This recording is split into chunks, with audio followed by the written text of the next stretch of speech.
कौन गौसे आजम है। आप अपनी खानका में बैठे हुए थे, एक मुरीद रोता हुआ आया। गौसे आजम किसी का रोना नहीं देख पाते थे। फरमाया मेरे मुरीद रोता क्यों है, मेरे मुरीद परेशान क्यों है। उसने कहा हुजूर मुझे तन्हाई में आपसे बात करनी है। फरमाया मुझे तन्हा छोड़ दिया जाए। तमाम चाहने वाले बाहर चले गए। अपने मुरीद को बुलाया, कहा क्या बात है, रोता क्यों है। अरे तू अब्दुल कादिर की बारगाह में है, यहाँ तो नाकिस को कामिल बना दिया जाता है, यहाँ अनकस को अकमल बना दिया जाता है, यहाँ तो रहजन को रहबर बना दिया जाता है, यहाँ तो चोर को वली बना दिया जाता है। रोता क्यों है, परेशान क्यों है, बता, अपने पीर को बता। कहा हुजूर मेरी एक बेटी थी जिसका नाम फातिमा था। हुजूर मैंने अपनी बेटी की बड़े अच्छे से परवरिश की। हुजूर मेरी बेटी बड़ी हसीनो जमील थी, दीनी माहौल में मैंने उसकी परवरिश की है। हुजूर आज मेरी बेटी मकान की छत पे चढ़ी, अचानक से गायब हो गई। हुजूर मेरे मकान की चार दीवारी भी इतनी छोटी नहीं कि मेरी बेटी इधर उधर चली जाए, दीवार कूद के भी नहीं जा सकती। हुजूर मैंने अपना शक मिटाने के लिए पास पड़ोस के लोगों से जाकर के भी मालूम कर लिया, लेकिन मेरी बेटी मुझे कहीं नहीं मिली। सरकार अगर मुआशरे में पता चल गया तो मेरी नाक कट जाएगी, मैं लोगों को क्या क्या जवाब दूंगा। कोई कहेगा कि इसकी बेटी कहाँ चली गई, तब मैं किसको क्या जवाब दूंगा। ये वो दौर की बात है प्यारे मुसलमानों, जिस दौर में बेटियां कहीं भागती नहीं थी। ये उस दौर की बात है जिस दौर में बेटियां कहीं किसी के साथ नहीं जाती थी। बड़ा पाकीज़ा दौर था गौसे आजम का, बड़ा पाकीज़ा दौर था। उस दौर में कोई बदनिगाही भी नहीं करता था।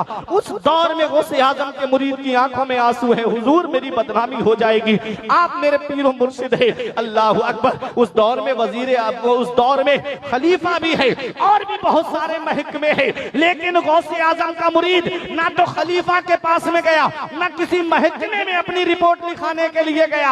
हमने कहा वो आप वजीर के पास क्यों नहीं जाते, आप खलीफा के पास क्यों नहीं जाते। तो जवाब मिलता है जहां खलीफा नहीं सुनता है, जहां वजीर नहीं सुनता है, जहां बादशाह नहीं सुनता है, वहां बगदाद के गौसे आजम सुनते हैं, उसकी बगदाद के शहंशाह सुनते हैं।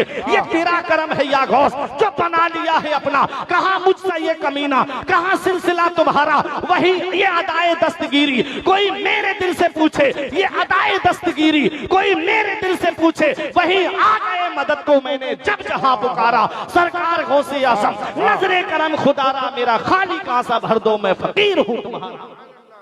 वो है सरकार गौसे आजम। फरमाते हैं परेशान मत हो, आंखों से आंसू पोंछ ले। उसने कहा हुजूर मुझे मेरी बेटी चाहिए, मुझे कुछ नहीं पता, मुझे मेरी बेटी चाहिए, जिंदा चाहिए, सलामत चाहिए और बाइज्जत चाहिए। फरमाया तुझे तेरी बेटी मिलेगी। फरमाया सुन तू करख के खंडरात में चला जा, बहुत खतरनाक खंडरात है वो, वहां से जिन्नात गुजरते हैं। जब तू जाए तो एक गोल दायरा खींचना और पढ़ना बिस्मिल्लाह बिनियत अब्दुल कादिर, ये पढ़ करके तू गोल दायरे में बैठ जाना।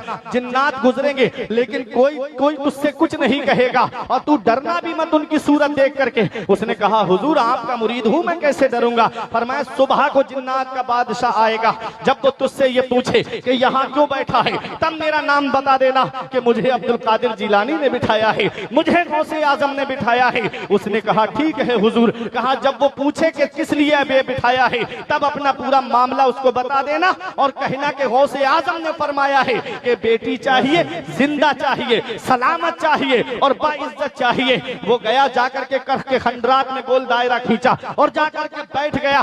जैसा गौसे आजम ने फरमाया था वैसे ही जिन्नात गुजर के जा रहे थे, डरावनी सूरतों में जा रहे थे। ये किसी से नहीं डरा। सुबह को जिन्नात का बादशाह आया, उसने कहा ये शख्स यहाँ क्यों बैठा है रास्ते में, तुझे पता नहीं ये जिन्नों के गुजरने की जगह है। अरे तू यहाँ क्यों बैठा है, क्या तुझे अपनी जिंदगी से प्यार नहीं, क्या तुझे अपनी जिंदगी से मोहब्बत नहीं, तू यहाँ क्यों बैठा है। उसने कहा मैं बैठा नहीं हूँ बल्कि बैठाया गया हूँ। कहा किसने तुझे बिठाया है। कहा मुझे बिठाने वाले कुतुब रब्बानी है, महबूब सुबहानी है, शहबाज लामकानी है, पीर लासानी है, हुजूर सैयदना शेख मुहियुद्दीन अब्दुल कादिर जिलानी है, जो गौसुस सकलैन है, जो इंसानों के भी गौस है, जो जिन्नात के भी गौस है। उसने जैसे ही गौसे आजम का नाम सुना सवारी से नीचे उतरा और जैसे हम अत्तहियात में अदब से बैठते हैं ऐसे ही अदब के साथ बैठ करके कहता है, बताओ मेरे आका ने क्या हुक्म दिया है, बताओ मेरे आका का क्या हुक्म है। कहा गौसे आजम ने फरमाया है। अब मुरीद अपनी पूरी दास्तान बताता है कि गौसे आजम का ये हुक्म है, गौसे आजम का ये फरमान है। मुरीद कहता है कि मेरी बेटी मकान की छत से गायब हो गई है, मुझे मेरी बेटी चाहिए, जिंदा चाहिए, सलामत चाहिए, बाइज्जत चाहिए। मेरे गौस ने यही मुझे पैगाम दे करके भेजा है कि तू अपनी बेटी के बारे में तू जाकर के जिन्नात के बादशाह से कह देना। उसने तमाम जिन्नात की तरफ नजर डाली, किसकी हिम्मत हुई जिसने गौसे आजम के मुरीद की बेटी पे गलत नजर डाली। जिन्नात डर गए, सहम गए, बोले हमारी ये मजाल कहां कि हम गौसे आजम के मुरीद की बेटी पे गलत नजर डाले। उसने कहा, सुनो, अगर ये काम जिन्नात का नहीं होता तो गौसे आजम ये मामला मेरे पास नहीं भेजते। वो तो जिन्नात के भी पीर हैं, वो तो जिन्नात की भी मदद करने वाले हैं, वो तो इंसानों की भी मदद करने वाले हैं। अगर ये मामला हमारे बस का नहीं होता तो गौसे आजम हमारे पास नहीं भेजते। जाओ समंदर की गहराइयों में चले जाओ, जाओ पहाड़ों की खो में चले जाओ, जाओ अंधे कुओं के अंदर जाकर के देखो, जाओ गारों के अंदर जाकर के देखो, और मुरीद की गौसे आजम के मुरीद की बेटी चाहिए।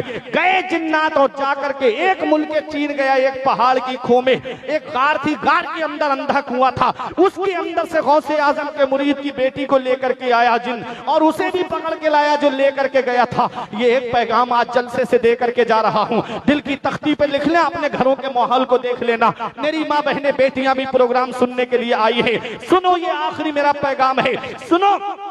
जैसे ही जिन्नात के सरदार के सामने ला करके उस जिन्न को खड़ा किया और बेटी को ला करके खड़ा किया, कहा यही तुम्हारी बेटी है? कहा हाँ यही मेरी बेटी है। अब जिन्नात का बादशाह उस जिन्न से कहता है, तेरी हिम्मत कैसे हुई कि तूने गौसे आजम के मुरीद की बेटी पे गलत नजर डाली, तेरी हिम्मत कैसे हुई? तो उसका जवाब सुनो, वो जिन्न कहता है, ये जब अपने मकान की छत पे आई थी ना, तब इसके सर के बाल खुले हुए थे, मैं इधर से निकल के जा रहा था, मेरी नजर इस पर पड़ी, सर के बाल खुले हुए थे, इसलिए मैं इसे उठा करके ले गया।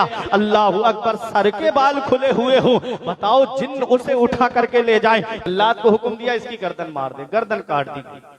उसके बाद गौसे आजम के मुरीद ने पूछा था जिन्नात के सरदार से, तुम गौस पाक को कैसे जानते हो? शेख अब्दुल कादिर जिलानी को कैसे जानते हो? कहा तुम जानने की बात करते हो? अरे गौसे आजम तो वो है कि हम वो अपने हुजरे में बैठे रहें और हम दुनिया के किसी भी कोने में हों और हमारी तरफ निगाहे जलाल उठा दे तो हम जहां हो वहीं हमारे जिस्म में आग लग जाए। कहा तुम जानने की बात करते हो, अमल करना इस बात पे। गौसे आजम के मुरीद से जिन्नात का सरदार कहता है, तुम जानने की बात करते हो, गौसे आजम को हम कैसे जानते हैं? अरे गौसे आजम तो वो है जिस मकान में, जिस घर में, जिस जगह गौसे आजम का नाम लिया जाएगा, मेरी नस्ल का जिन उस घर में दाखिल नहीं हो सकता है, मेरी नस्ल का जिन उस घर में दाखिल नहीं होगा। पीरों के आप पीर हैं या गौस अल मदद, अहले सफा के मीर हैं या गौस अल मदद, सदका रसूले पाक का झोली में डाल दो, हम कादरी फकीर हैं या गौस अल मदद।